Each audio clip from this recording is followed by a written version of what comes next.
Welcome to the Mobile Home Park Mastery Podcast, where you will learn how to identify, evaluate, negotiate, perform due diligence on, finance, turn around, and operate mobile home parks.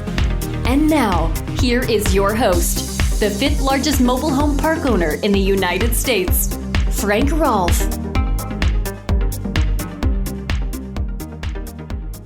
In 1852, the five Studebaker brothers started their business. They started off as blacksmiths that built wagons and buggies and carriages and harnesses. And then in 1902, they started building cars. And they were very successful at both. In fact, most U.S. presidents used the Studebaker carriages in their presidential parades. And then later, their automobiles were very well known to be very, very high quality, very long lasting, just a very, very good product with lots of happy customers. And they built that business on one simple motto from the very beginning: always give more than you promise. In fact, that plaque hung in their original blacksmith shop.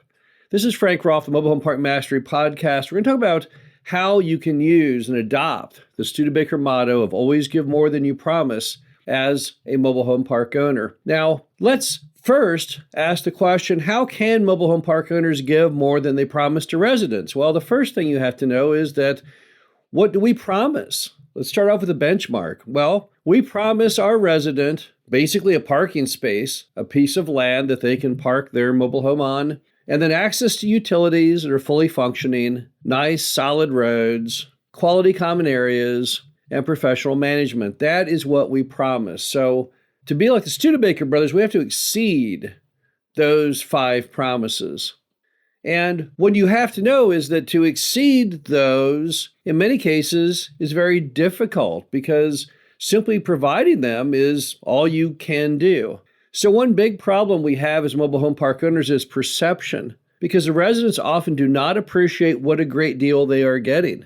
So that's the first problem we have, and we're trying to exceed their expectations is often we're already doing that, and they simply don't understand what a great thing we do. How can you have them better understand what we do? Well, one thing is to give them, when you give them your rent notification, because we're always raising rents to meet market forces and to inject capital back into parks, let people know in comparison to the other housing options of single family, 2-bedroom apartments, 3-bedroom apartments, where your rent stacks up. You'll be shocked how many residents who've lived in the park for many years or decades have completely lost track. They don't realize that apartments now rent for, in most markets, $1,500 to $2,000 a month. They don't realize that most single-family sales today average about $400,000. So let's remind them periodically of what a great deal they are getting and how we are exceeding their expectations. And also, work on your social media reviews to reinforce what a great deal they're receiving. Reach out to residents who you know are happy with the experience of living in your property and ask them to give you a review. You'll find with most mobile home parks, the only reviews out there are typically very poor, 1-star reviews from unhappy customers, maybe people you evicted for non-payment. But as park owners, we rarely take the time to seek out positive reviews from happy customers. If you do that, you can quickly change your social media reviews from probably 1 star to maybe 4 stars. Also, try and help create community spirit. Community spirit is an amenity that they don't typically expect. Most people who live in a mobile home park, they expect you to deliver their parking space, access to utilities, etc., but they don't really expect you to deliver something much more. The thing that Time magazine raved about in their article a few years ago called the home of the future, and that is the sense of community. How can you do that? Well, do things like a spring cleanup event. Bring in a roll-off dumpster. Elicit volunteers to help to make the property look the best it can possibly look. Give them a free meal as part of the exercise and have the manager lead the way. You can also have a yard of the month. We all love the yard of the month concept. It helps acknowledge those people who work extra hard to make their yard nicer than others. And just simple things like a bulletin board at the office that talks about what's going on in the community and special events that are coming up, and providing a monthly or quarterly newsletter. It's always a good idea. Great ways to build community spirit. Also, do a helpline.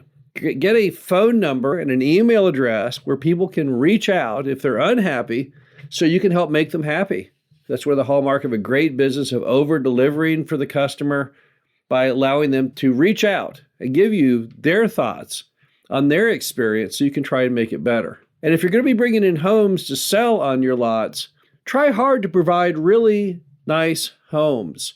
Even an older home, a 1970s or 1980s home, with a little extra TLC, you can provide a very, very nice living environment. The bottom line to it all is you got to deliver a better experience than what people think a mobile home park delivers. And of course, the bar is set very low for most customers. So it's really not that hard to exceed those low expectations. So maybe the key to being like Studebaker, which is an enviable goal, is to simply be constantly trying to do a better job as a park owner. Now, that's going to be found often in new buyers. People that go in and they inject new capital into aging parks to help bring them back to life, because that's how you're going to over-deliver. It's with that energy and that focus to do a better job. Now, Studebakers never built inexpensive carriages. And when they converted to cars in 1902, they had no desire to build cheap cars. They tried to build the best. They tried to exceed all consumer expectations. They were, in fact, the only coach builder that ever successfully transitioned into automobiles. And that's because they were completely focused not on sticking with the ways of the old, but the ways of the new. They were always trying to over-deliver on what they thought people wanted. So the bottom line is that the transition from old parks that are failing and failing to deliver what the customers want to new ones who strive to deliver a value that exceeds resident expectations, it's a positive. It's never a negative. The media and politicians should not fight or criticize this natural transference. It benefits everyone. Whenever you see an article or you hear of an old mobile home park that's being brought back to life by a new owner who's injecting their capital and their attention to over-deliver on customer expectations, that should be applauded. Remember that people want more. They want better living situations for themselves and for their families. And the future of the mobile home park industry and its success is in the same mission that the Studebaker brothers began in 1852, and that's giving more than we promise. If we all focus on the simple tenet, if we refuse to be annoyed or see as a roadblock the fact that frequently politicians and the media don't understand this concept, then we will continue to produce good businesses with good profits, situations in which customers are happy and feel that they are getting a good value for their dollar. This is Frank Roth, the Mobile Home Park Mastery Podcast. Hope you enjoyed this. Talk to you again soon. Thank you for listening to the Mobile Home Park Mastery Podcast. Be sure to visit us at mhpmastery.com to subscribe to the show, read our show transcriptions, and access all of our great information on mobile home park investing.